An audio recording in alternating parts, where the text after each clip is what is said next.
Already good afternoon to everybody.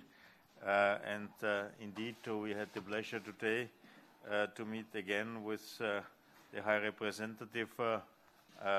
Together with the High Representative, I had the pleasure to meet President Dodik, being the chairman currently in the office of Bosnia and Herzegovina presidency. And it was good to have a very comprehensive exchange of ongoing issues. And I thank Mr. Dodik for coming in person to deliver the answers to Commission's follow-up questions, and we will take this input into account for the preparation of our opinion on the Bosnia and Herzegovina's readiness to join the European Union. And in this respect, we envisage to publish the opinion still during our mandate, and then it's up to the European Council to decide by unanimity on the way forward for the country's European Union path. I think it's important also, and this was something we discussed, to manage expectations. One has to be realistic.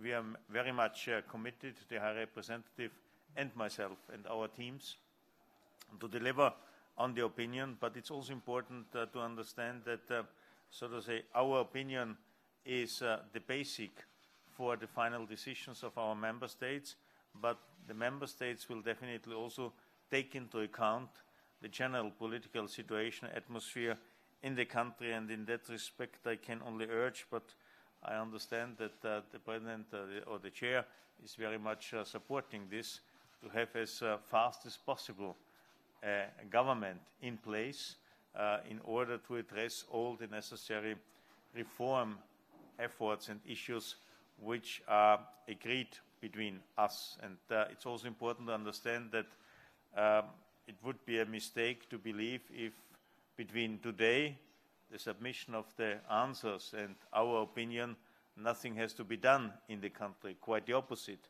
One has to continue all the necessary reform efforts.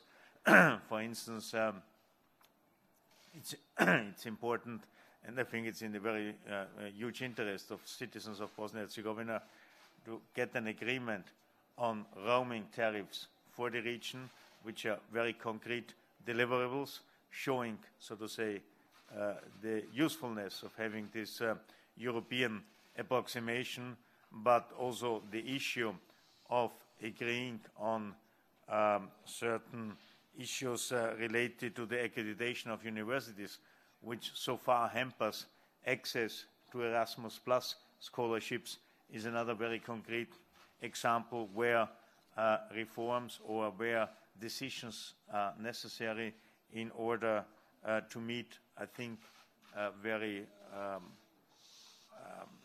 justified expectations by citizens.